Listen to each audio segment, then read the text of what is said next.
Kula seneng mboten krana ngrasa paling bener mboten saged nderekaken kersane Habibidin para habaib para kiai. Kula posisi makmur diminta kula suwun niki nambahaken mahabbah kita teng Rasulullah sallallahu alaihi wasallam. Apalagi tadi saya minta ijazah Habibidin karena dapat ijazah dari Habib Salim bin Umar bin Muhammad Asgaf. Ijazah dari Habib Abu Bakar Segaf tentang doa Khatmul Bukhari, dan tadi doa yang luar biasa. Jadi saya pastikan bahwa kita seperti ini tuh barokahnya riwayat sahihah. Andaikan kita ngikuti riwayat misalnya murtakibul kabirah itu kafir, orang melakukan dosa itu kafir, kayak apa umat Islam akan habis, karena semuanya yang pernah salah akan merasa kafir dan merasa repot.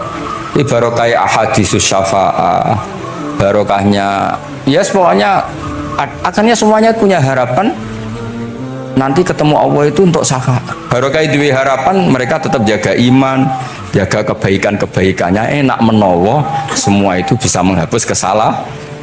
Jadi agama ini selalu datang bawa solusi. Oke, semua manusia kulubani Adam khotoun, semua potensi salah. Al-insan makhluk khoto apa? Tapi Nabi ngasih solusinya. Wa'at bi'is sayyi'atal hasanata tamhuha. Atau kalau di Quran innal hasanat uzibnas sayyi'at. Dan ini membantu kita, menguatkan kita. Bahkan ada beberapa riwayat yang mangkala lewat dakhalal jannah, terus macam-macam lah, wa in zana wa in sarqa macam. Bukan pernah kita tidak pernah mensyariatkan hal-hal yang buruk, pasti tidak pernah. Tapi jangan pula yang pernah buruk kemudian ditutup pintu tobatnya, tidak seperti itu agama. Pintu tobat tetap maftuh sampai matahari terbit dari barat. Terus niki kula maos teng kitab kula niki kersane niki seksine ben loro niki ya amang takkan maca muliyas umu banu seben ya ben barokah. Iki muliyas umu banu seben. Yas umu. Bener. Bismillahirrahmanirrahim. Qala Musa yaz'umu banu Israila anni akramu 'ala Allah wa hadha akramu 'ala Allah minni. Zada al-Umawi fi riwayatihi walau kana hadha wahdahu hana 'alayya walakin ma'ahu ummatuhu wa hum afdalul umami 'inda Allah. Wa fi riwayati Abi Ubaidah terus ini yang فقال جبريل هذا موسى قلت ومن يعاتب قال يعاتب ربه فيك قلت ويرفع صوته على ربه قال إن الله قد عرف له حدته. وفي حديث ابن مسعود عند الحارث وأبي يعلى والبزار وسمعت صوتا وتذمرا فسألت جبريل فقال هذا موسى قلت على من تذمره قال على ربه قلت على ربه قال إنه يعرف ذلك منه. Innahu ya'rifu dzalika. Ini yang terakhir barokahnya kitab Bukhari juga kita maklumi ya, meskipun sifatnya hanya maklumi.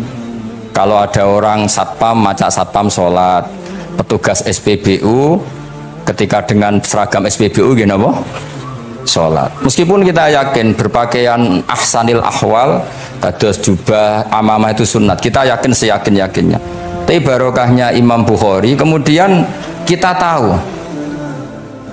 tahu bahwa komunitas kita, pantasnya penjaga SPBU macak biye, penjaga Indomaret itu macak biye, satpam pantasnya macak biye. Terus ketika kalau sholat itu biye. Ini saya beri contoh. Bismillahirrahmanirrahim. Ini halaman 75 di bab sholat kitab Bukhari juz 1.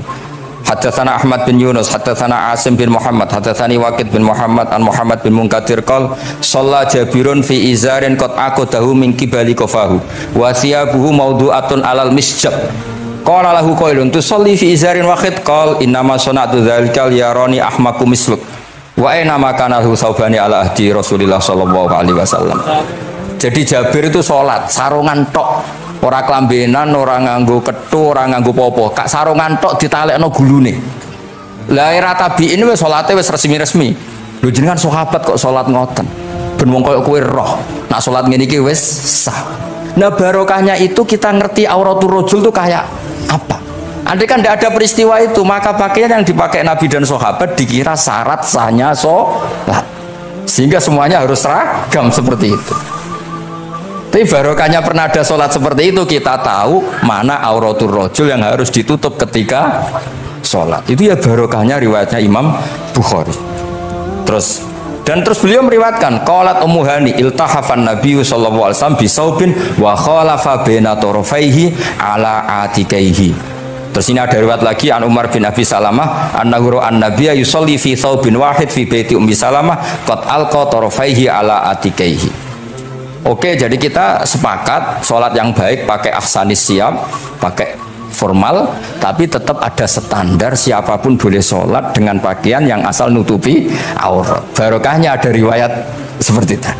Lagi-lagi riwayat ini berkah sekali. Makanya kalau matur nuwun sangat dan sangat hormat adat-adat para habaib yang selalu khataman Bukhari, adat-adat kita yang selalu baca kitab-kitab madaih, kitab-kitab semuanya kita harus syukur, semuanya itu mengawal mazhab ahli sunnah wal jamaah. Dan saya baca seperti ini, kenapa saya bawa kitabnya, biar yang punya kitab bisa nyari di kitab masing-masing, semoga hanya beda halaman, bukan saya punya Bukhari sampean punya kitab yang enggak Bukhari.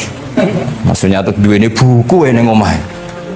Jadi jelas ya, terus adnal ahwal, misalnya pakaian minimal seperti itu penting. Supaya akhirnya ada orang satpam sholat pakai pakaian satpam ya tidak janggal, ada yang pegawai SPBU sholat gitu tidak janggal, karena sahabat Jabir ini pernah menunjukkan di depan umum sholat seperti itu supaya menunjukkan kadar aurat mana yang harus Andai kan tidak pernah ada peristiwa Jabir dan Rasulullah selalu sholat ala ahsanil ahwal, sahabat misalnya ala ahsanil ahwal, pasti seperti itu dikira syarat sah. Dan itu akhirnya umat masa pakai SPBU maca ngono, terus fatwa maca ngono, barang kiai teko sing kiai sing ndi wong macake padha kan yo ribet. Jadi KBU berdasar nopo ilmu. Quran itu turun itu kan mustameknya, pendengarnya itu zaman itu kan orang kafir semua. Jadi itu syaratnya ada enggak? Ya syaratnya ada, harus paham itu. Lalu syaratnya paham itu apa? Untuk Quran itu syaratnya satu, ya dapat hidayat itu. Karena kalau kita pakai standar apapun itu tidak bisa.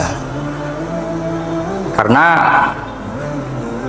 banyak orang kafir dulu karena punya pengetahuan yang baik tentang uslubul kalamil Arab, itu Quran turun itu memahami dan faham. Ini termasuk yang diceritakan Shahibus Shahih, yaitu Imam Bukhari. Imam Bukhari itu cerita ada orang namanya Jubair bin Mut'im, itu kafir. Saya ulang lagi ya, Jubair bin Mut'im itu kafir. Dia datang ke Madinah untuk negosiasi Asra Badrin, tawanan perang Badar. Delalah pas itu Rasulullah SAW memimpin sholat maghrib, baca surat Wattur wa kitabim mastur fi raqim mansyur. Si Jubair ini mendengarkan itu kok enak. Nah dia mulai argumentasi kekafirannya terganggu, logika kekafirannya terganggu. Itu ketika Allah mulai mempertanyakan am khuliqu min ghairi syai'in.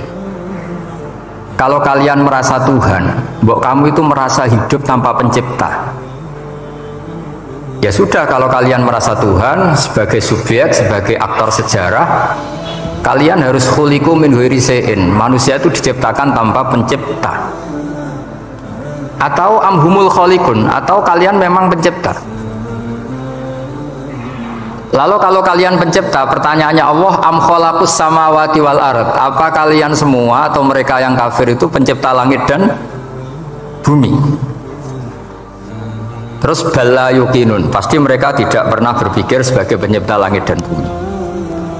Walhasil ketika surat itu selesai dibaca, Jubair bin Mut'im langsung menemui Rasulullah SAW. Terus dia masuk Islam. Ya, terus dia masuk Islam. Ini bukti bahwa Quran itu bisa difahami orang kafir dan bisa menjadi sababul hidayah. Sebab itu saya pastikan jika Quran itu dikaji orang non muslim dengan niat belajar, itu harus diberi hak. Wa in ahadum minal musyrikin astajaroka fa ajirhu hatta yasma'a kalam Allah summa ablihu ma'manah. Jika ada orang kafir minta akad aman supaya dia bisa belajar Quran, harus diberi hak.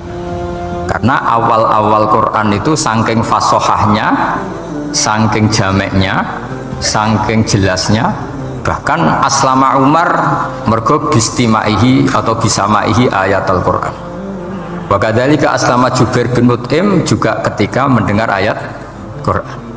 Pertanyaannya kan, dia ketika mendengar itu muslim apa masih kafir? Masih apa? Kafir. Dan aslama setelah mendengarkan ayat apa? Quran. Ini nanti saya terangkan secara logika mukjizatnya. Terus ini sekaligus pamit kalian pengurus Menara juga, utamanya Pak Najib, ya Haji Najib. Saya akan suasananya ngaji seperti ini dan insya Allah selalu pakai Bukhari di bab Fadhailul Quran atau Mukjizatul Quran. Nanti setelah niki do ngopi mulai uteke itu merap. Neng Jawa itu ribet, niki cara disiplin ngaji wis kriminal. Kok ono kopi ono ngaji, mesti wong eling kopi sih. Sajane cara disiplin ngaji itu kriminal. Tapi wong niki boten disiplin dadi pun kula waca guys. Bismillahirrahmanirrahim. Ini cerita Islamnya Jubair bin Mut'im. Yes, di Bukhari saya juz 3 halaman 193, kalau di Fathul Bari juz 9 halaman 583. Ini nanti ngaji sampai jam 3. Nanti jadi kalau jam 3 top kok. Kok yang kita sampean seneng nganti jam 3. Nah, kita ora paham nggih seperempat jam. Nggih, haddatsana al-Humaydi, haddatsana Sufyan, qala qala haddatsuni 'ani Zuhri an Muhammad bin Jubair bin Mut'im an abihi qala sami'tu an-nabiyya sallallahu alaihi wasallam yaqra'u fil maghrib bit-tur falamma balagha hadhil ayat am khuliqu min ghairi syai'in am humul khaliqun. Terus am khalaqus samawati wal ard bal la yuqinun am indahum khazainu rabbika am humul musaytirun. Kada qalbi ayatiron, kada meh-meh apa qalbi ati ingsun iku ayatiro yang to terbang apa qalbi. Hampir hatiku itu hilang, nyaliku sebagai orang kafir itu hilang karena argumentasi saya kalah. Kalah itu ya kalah. Jadi karena Allah itu sangat rasional. Saya berkali-kali kalau ngaji bilang Allah itu zat paling fair, paling kalau boleh dibahasakan tuh ngajak kita sangat-sangat rasional. Saya berkali-kali ngaji bilang untuk menafikan Tuhan selain Allah itu Allah cara nantang itu sederhana sekali. Qul ara'aytum ma tad'una min dunillah aruni madza khalaqu minal ardi am lahum syirkun fis samawat. Kalau kalian punya Tuhan selain saya, kata Allah, tidak apa-apa. Asal yang kamu tuhankan itu punya reputasi lah. Ketika aku bangun langit itu ya urun-urun tau apa. Melok gawe langit ora, urun semen ora, kok melok jadi pangeran piye. Jadi aruni. Yang kamu pertuhankan Fir'aun, Namrud, ketika aku bikin bumi itu di mana? Kan tidak ikut. Tahu-tahu lahir di bumi, tahu-tahu sebagai Tuhan. Ini apa-apaan itu. Jadi aruni madza khalaqu minal ardi am lahum syirkun fis sama. Jadi kalau kata Allah, ini yang pikirannya Jubair bin Mut'im, enggak apa-apa kamu tuhankan selain saya, kata Allah, tapi am khalaqus samawati wal ard, apa Lata Uzza Hubal punya reputasi menciptakan langit bumi? Enggak kan, bala yuqinun. Lalu Namrud, Fir'aun dan sebagainya, am khuliqu min ghairi syai'in, apa mereka itu lahir sendiri tanpa pencipta? Enggak juga kan? Nah, logika-logika itulah yang menjadikan Jubair bin Mut'im, Sayyidina Umar, Khalid bin Walid, banyak yang menjadi masuk apa? Islam. Tapi logika yang dibangun Quran ini kita sudah mulai lupa. Karena tadi surat iki kasihate ngene, sakake Quran. Pakiah mari duwe qiraat nyepet wong mati kan sudah kasihate itu sudah. Jadi bayan arah mati-mati diwacana surat napa? Qiraat. Dia lupa secara fikih itu hukumnya gimana itu? Apa qatil enggak? Ada orang mau mati tidak mati-mati, kamu bacakan qiraat langsung mati. Ini pembacanya ini qatil apa enggak? Ini harus dibahsul masail di Masjid Menara. Karena sebelum dibacakan qiraat itu enggak mati-mati, setelah dibacakan mati. Ini kategorinya itu qatlun amdul khata' apa khata' sibul khata' apa. Jadi Quran itu menjadi hilang mukjizatnya kalau kita terus ngomong khasiat ya. Waqiah terus mari di duwe. Ra'at nyepet nawang napa? Mati. Terus surat Baqarah itu mari tolak napa? Apa terkenalin? Tolak santet ya? Ya sebetulnya nggak apa-apa tapi yo saake Quran lah jangan ya tetap fungsi dasar Quran ya baru napa? Ayat. Mungkin kalau terangkan. Di sini kata qalbi ayatira. Kalau wawas ya tengene Fathul Bari. Ka'annahu inzi'ajun inda sama'i hadil ayat atau inda sima'i hadil ayat. Kalau maca 2 kali karena kalau sampean di guru sing macane simak. Guruku maca simak Gus Bak sama istawaca ping pindho inda sama'i hadil ayat untuk inda sima'i hadil ayat li fahmihi ma'naha wa ma'rifatihi bima tadammanathu fa fahima al hujjata fastadrakaha bilati fi tabih wa dzalika min qawlihi am khuliqu min ghairi syai'in. Terus sampai am khuliqu al makna am khuliqu min ghairi khaliqin wa dzalika la yajuzu. Terus li anna ma la wujuda lahu kaifa yakhluq wa idza batalal wajhani qamatil hujjatu alaihim bi anna lahum khaliqan.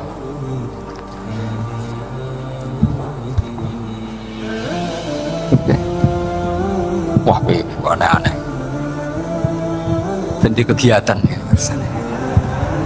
Lah semula orang rungokno ora noto mix pokoke. Jadi Islam itu orang harus punya itu sholihat. Jadi nak gak mulang, yang ngrungokno, nak orang yang nonton apa? Islam itu gampang. Begini kalau terang nggih, mboten sing sampean kulino argumentasi Quran. Ketika Allah menafikan Tuhan selain dirinya, saya ulang lagi, ketika Allah ingin menafikan Tuhan selain dirinya, sebenarnya argumentasinya itu gampang sekali. Kita tahu di awal juz 6 misalnya qul ara'aitum ma tad'una min dunillah, ara'aitum di tafsir-tafsir akhbiruni. Coba saya kasih tahu ara'aitum bi makna apa? Akhbiruni. Coba kasih tahu saya. Kalau mereka itu Tuhan apa reputasinya? Aruni, tunjukkan ke saya. Madza khalaqu minal ardi. Ketika aku menciptakan bumi itu mereka urun apa? Fir'aun lahir di bumi, Namrud di bumi, Nabi Isa di bumi. Semua yang kamu tuhankan lahir di bumi. Lalu ketika bumi diciptakan kontribusi mereka itu apa? Mbok kalau yang merasa jadi Tuhan tuh mbok yo gawe lah urun gitu. Gampangane iku yo wong iku ana kualifikasine, nek dadi kiai iku yo tau mutolaah. Tau ngaji bafail macam-macam lah soalnya. Nek dadi wong sugih iku syaratnya ya diwarisan atau pekerja keras. Kan kabeh ana syarat. Mosok dadi pangeran tanpa kualifikasi, dadi presiden yang menang di pemilu gitu. Ini jadi Tuhan kok tidak punya reputasi aruni madza khalaqu minal ardi am lahum syirkun bisama. Kok jadi Tuhannya bumi ya reputasinya menciptakan bumi. Lah Jubair bin Mut'im itu orang kafir, saya ulang lagi orang kafir. Terus Allah membombardir dengan argumentasi am khalaqus samawati wal ard. Yang kamu tuhankan apa menciptakan langit bumi? Am khuliqu min ghairi syai'in. Apa yang kamu tuhankan itu wujud begitu saja tanpa pencipta. Wos pokoknya dibombardir gitu. Sampai beliau tidak kuat akhirnya matur Rasulullah asyhadu alla ilaha illallah wa annaka rasul. Jadi dulu itu mukjizatnya Quran itu orang kafir saja tahu, saking dahsyatnya logika yang dibangun itu saking dahsyat, dan itu murni argumentasi ilmiah bukan jimat mboten. Terus diwaca sakmene ambek poso mboten enten ngoten riyen. Yes pokoknya memang ilmiah. Saya punya sekian contoh. Sampean boleh nggak percaya, tapi kebangetan arah percaya. Dulu di antara sifatnya Rasulullah, saya sering ya kadang-kadang ya kepengen emosi lah. Wong dikandani pangeran wa angel ra karuan. Tapi dulu para nabi itu disifati Allah qad ja'atkum bayyinatum mir rabbikum. Orang-orang kafir dulu disalahkan Allah karena sudah ada bayinah. Bayinah itu kebenaran yang ketok welo-welo, begitu jelas. Sehingga Allah ketika mensifati kekasihnya yaitu Rasulullah SAW, itu status yang ditonjolkan Allah itu apa? Lam yakunil ladzina kafaru min ahlil kitab wal musyrikin namun fakina hatta ta'tiyahumul Bayinah itu siapa? Rasulun minallah yatlu suhufan mutahharah. Orang kafir yang ngotot terhadap kekafirannya baik ahli kitab maupun orang musyrik, itu tidak akan tercerabut dari akar kekafiran sehingga datanglah bayinah. Bayinah itu kejelasan yang benar welo-welo. Siapa itu? Rasulun minallah yatslu suhufam. Nah, benar welo-welo itu karena argumentasinya dibenturkan. Saya ulang lagi, dibenturkan. Saya beri sekian contoh argumentasi yang dibenturkan. Saya berkali-kali cerita kalau ngaji, lama sekali, ya saya ulang lagi, lama sekali cara berpikir orang kafir, entah kafir Cina, entah kafir Quraisy itu sama. Di mana-mana Tuhan itu penyelesai problem. Pikiran mereka, kalau problem itu banyak ya Tuhannya harus banyak. Makanya ada dewa petir, dewa apa, dewi keberuntungan, macam-macam.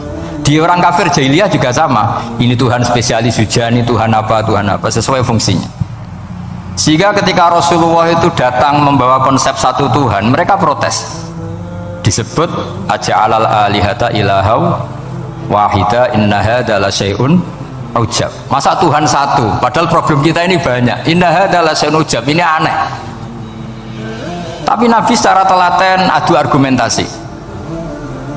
Kalau kamu sebagai pembantu, sebagai budak, lalu majikan Anda banyak, semuanya punya perintah yang beda-beda. Kamu suka apa enggak? Ya tidak suka Muhammad. Enak mana majikan banyak sama majikan satu? Ya enak satu. Tuhan kamu itu majikan kamu.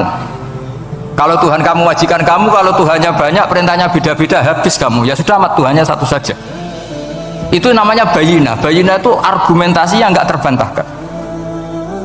Nah, itu yang disebut hatta ta'tiyahumul.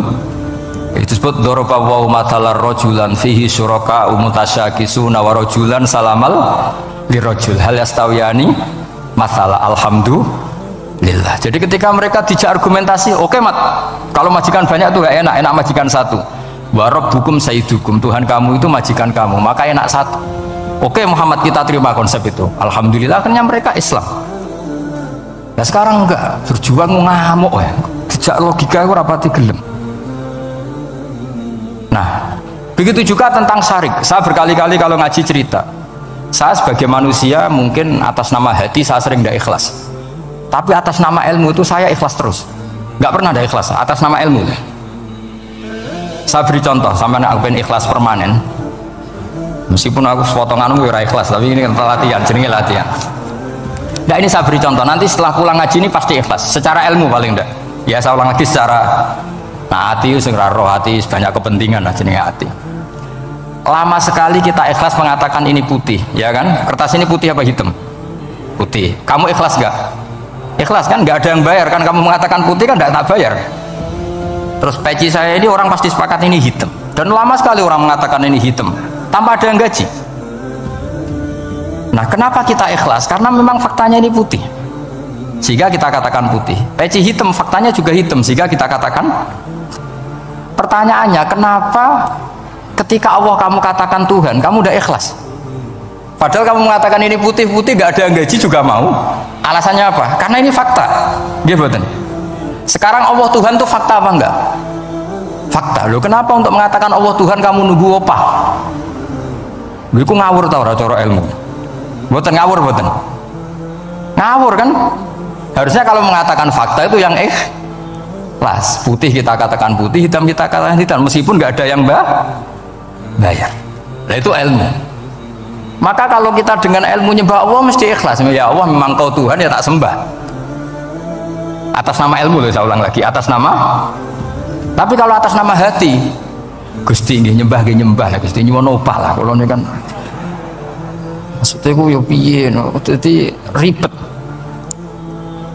Makanya di bab fakta itu Allah ngendikan waman azlamu mimman abadani li jannatin aw narin laulam akhluq jannatan wala naron alam akun ahlan al-uto'ah. Siapa yang lebih zalim ketimbang orang yang menyembah saya yang karena takut surga atau ingin masuk surga atau takut neraka? Andaikan saya sebagai Tuhan tidak menciptakan surga atau neraka, apa terus saya tidak dituhankan? Umpama pangeran ragai swarga neraka tetap pangeran tora, tetap pangeran kan? Jadi ilmu itu beda dengan rasa, ilmu itu pasti objektif. Nah dulu saya ulang lagi, orang kafir itu dijak begitu itu mau. Sehingga ketika mereka Islam hari pertama saat itu juga langsung ikhlas karena logikanya permanen. Saya beri contoh ya. Orang kafir itu kan pernah nganggap fungsi Lata, Uzza, Hubal, Manat itu setingkat sama Allah. Padahal mereka oleh mereka dianggap syarik, dianggap setara, dianggap mitra, dianggap sederajat dengan Allah. Sehingga mereka diceritakan Allah, balhum qaumu ya'dilun. Mereka komunitas kaum yang menyamakan selain Allah dengan Allah. Padahal nggak mungkin kan, selain Allah setara dengan Allah kan nggak mungkin. Wiku dulu lan rangno kangelane sak boleh. Cara gurune kuwi. Gurune Kanjeng Nabi Muhammad sallallahu alaihi wasallam. Iku nerangkan sekali itu orang kafir paham semua dan semuanya masuk Islam. Itu hebatnya bayina hatta ta'tiyahumul bayin. Nabi cara nerangkan diajari Allah begini. Misalnya saya kerja keras, kemudian beli Innova. Ya, atau adol warisan beli Innova. Kemungkinannya kan kerja keras atau warisan. Utawa ngerayu mertua kelar tuku Innova, kemungkinan itu sing rada dake itu jalur pintas ngerayu mertua lewat bojone maksudnya semacam-macam lah. Apapun itu ciri khas pemilik itu nggak ingin orang lain itu setara dengan dia. Kue kerja keras nabung puluhan tahun beli Innova, kemudian teman kamu udah ikut beli, cara menguasai Innova itu sama dengan kamu. Nak nyiler atau pamit atau bensini sok enak ide. Kue mangkel gak kira-kira? Kamu punya rumah, sono wong mlebu sonang-sonong kayak pemilik, kamu mangkel tak? Mangkel. Nah, Allah cara membuat tamsil itu ya begitu. Halakum mimma malakat aimanukum min syuraka fi ma razaqnakum fa antum fihi sawa takhafunahum ka khifatikum anfusakum. Coba kalau kamu punya barang, kata Allah, kamu punya barang, punya sesuatu dan itu milik kamu karena kamu yang beli. Kemudian ada orang lain yang cara memilikinya sama dengan kamu. Mau nggak kamu seperti itu? Ya tidak mau Muhammad, ini milik saya kok ada orang lain yang merasa setara dengan saya, tidak mau saya. Kalau orang lain mau pinjem ya harus ngemis-ngemis lah, harus dodok-dodok. Ya seperti itu Allah itu bumi itu yang menciptakan Allah sendiri. Kemudian kamu menyertakan orang yang dia ikut menciptakan setara dengan Allah, ini apa-apaan? Oke mat, kalau gitu Allah la syarikalah. Jadi itu tamsil apa? Saya ulang lagi ya, kalau kamu beli Innova, mau nggak ada orang lain yang cara menguasai Innova itu setara dengan kamu? Mau nggak? Nggak mau kan? Bahkan istri saja nak nganggu kudu pamit. Nak lagi nang-nangan, arawan nang-nangan ya oleh. Tapi apapun itu kan tetap saja harus pamit, harus prosedur. Namanya ndak ikut punya. Nah itu kemampuan ini yang mulai hilang di umat Rasulullah. Jadi Nabi itu punya fatona. Fatona itu kecerdasan untuk memberi penjelasan. Disebut orang kafir itu tidak akan infikak, tercerabut dari cara berpikir mereka, munfakin hatta ta'tiyahumul. La bayina itu siapa? Rasulun minallah yatlu suhufam mutahhar. Jadi Nabi itu kalau memberi penjelasan itu gampang sekali. Baik itu penjelasan akidah maupun penjelasan fikih.